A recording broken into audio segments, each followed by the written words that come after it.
amours, j'espère que vous allez hyper bien. Aujourd'hui on va parler huile de coco. L'année dernière quand j'ai fait ma vidéo sur ma routine visage, j'avais pas idée comme étant comme titre comment l'huile de coco a changé ma peau, ça allait faire autant cliquer les gens. Enfin je m'y attendais pas. Donc il y a eu le groupe de ceux qui étaient contents de découvrir ma routine visage parce que c'était de ça qu'il s'agissait en fait dans la vidéo. Et à ceux qui étaient déçus parce qu'ils ont cliqué en se disant en fait je veux savoir de quoi est capable l'huile de coco, qu'est-ce que ça apporte l'huile de coco. Donc cette vidéo que je fais aujourd'hui elle est faite pour vous parce que je vais tout vous expliquer, je vais vous dire comment j'utilise l'huile de coco tout simplement. J'utilise toujours l'huile de coco, après voici mon petit pot qui est là. À la base j'avais acheté un grand pot il y a quelques mois au mois de septembre-octobre qui m'a duré jusqu'au mois dernier. Et là je l'ai acheté il n'y a pas très longtemps. Celui-là je l'ai acheté en Allemagne au DM. Il est pas très cher, il a 200 ml, 220 ml, il coûte à peu près 3,50 € je crois. Il est vegan donc voilà. Et ce que j'aime bien dans celui-là contrairement à l'autre c'est qu'il a l'odeur de la noix de coco. J'aime énormément l'odeur de la noix de coco, j'aime beaucoup la noix de coco, j'aime le lait de coco, la crème de coco, l'huile de coco. Le beurre de coco si ça existe je sais pas. En tout cas j'aime tout de la noix de coco. Déjà dans la vidéo que j'avais faite l'année dernière je vous disais que je l'appliquais directement sur ma peau. Et je vous avais dit également que les produits à long terme ne marchent plus. En fait il faut switcher les produits. C'est-à-dire que si aujourd'hui vous utilisez comment dire ça, de l'huile d'olive tout le temps pour vos cheveux, à un moment vos cheveux vont savoir que c'est de l'huile d'olive en fait. Je sais pas si vous comprenez ce que j'essaie de dire. Si vous utilisez tout le temps la même huile sur une partie de votre corps en fait n'arrive plus à tirer à un moment les bienfaits de ce produit. Donc ça devient une routine pour lui, pour votre corps. Voilà. Donc ce que j'ai fait c'est que j'ai arrêté d'utiliser l'huile de coco comme je l'utilisais avant. Premièrement, avec l'huile de coco, ce que je fais, c'est me démaquiller. C'est un excellent démaquillant. Je n'utilise que ça pour me démaquiller. Une petite noisette suffit largement pour vous démaquiller. Vous n'avez pas besoin de dépenser des mille et des cents dans des produits qui coûtent la peau des fesses. Sincèrement, ça ne sert à rien. Ce petit truc-là, vous prenez une noisette, ça vous suffit largement pour vous démaquiller. Ça enlève tout. Ça ne laisse aucun résidu. Vous finissez, vous prenez votre nettoyant de visage pour vous nettoyer le visage tout simplement. Et ensuite, basta. Deuxième truc que j'aime faire, je l'applique de temps à autre sur ma peau. Quand j'ai l'impression que ma peau elle est un peu fatiguée, je l'applique sur ma peau. J'ai une copine qui m'a dit que l'huile de coco avait été un peu comédogène. J'ai pas vraiment fait encore attention vu que en ce moment je l'utilise plus trop sur mon visage directement, c'est-à-dire comme huile pour poser toute la nuit. Mais les rares fois où je le fais, sincèrement dit je n'ai pas de boutons, donc je vais faire encore plus attention pour voir. Mais si parmi vous il y a des gens qui utilisent l'huile de coco comme crème de nuit, crème de jour, alors n'hésitez pas à le dire en commentaire, partagez vos bons plans tout simplement. Ensuite, troisième point, j'utilise l'huile de coco un peu comme l'huile Farsali qui me permet en fait d'avoir un certain glow quand j'applique mon fond de teint, notamment quand j'applique des fonds de teint mat. J'aime beaucoup utiliser cette huile de coco. Ou sinon j'utilise des bases illuminatrices, je crois qu'on dit ça comme ça, ou des enlumineurs. Voilà, j'utilise des bases enlumineurs.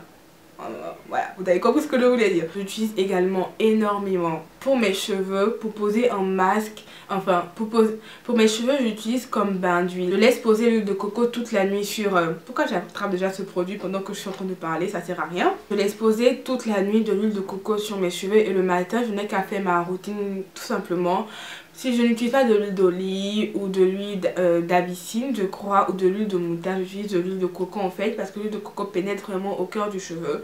Je sais qu'il y a certaines personnes qui n'aiment pas l'huile de coco parce que leurs cheveux ne supportent pas l'huile de coco, un peu comme le beurre de karité. Mais dans mon cas, sincèrement dit, j'ai pas encore fait attention. Donc je peux pas vous dire que non, ça ne marche pas pour moi parce que c'est pas le cas. Ensuite j'utilise comme masque pour le visage. Il y a un masque que j'ai découvert pour le visage, un masque à base de curcuma, si je dis bien comme ça, que vous utilisez comme masque sur le visage pour les peaux acnéiques et ça marche hyper bien dedans. C'est là, dans la recette il faut mettre obligatoirement de l'huile de coco de toutes les manières. Ensuite je l'utilise comme beurre pour le corps parce que comme vous le savez moi j'achète pas de crème pour le corps. J'utilise soit du beurre de karité, soit de l'huile de coco, soit de l'huile d'olive, en général de l'huile de coco ou le beurre de karité. Pour la bouche également. Là en ce moment je fais des tests pour avoir des dents beaucoup plus blanches en fait. Une amie qui me l'a dit en fait parce que grâce à l'huile de coco elle a pris une teinte de plus au niveau de la blancheur de ses dents. Elle laisse poser l'huile de coco directement, enfin elle prend une cuillère, elle met l'huile de coco et puis bon pendant 20 minutes elle a de l'huile dans sa bouche.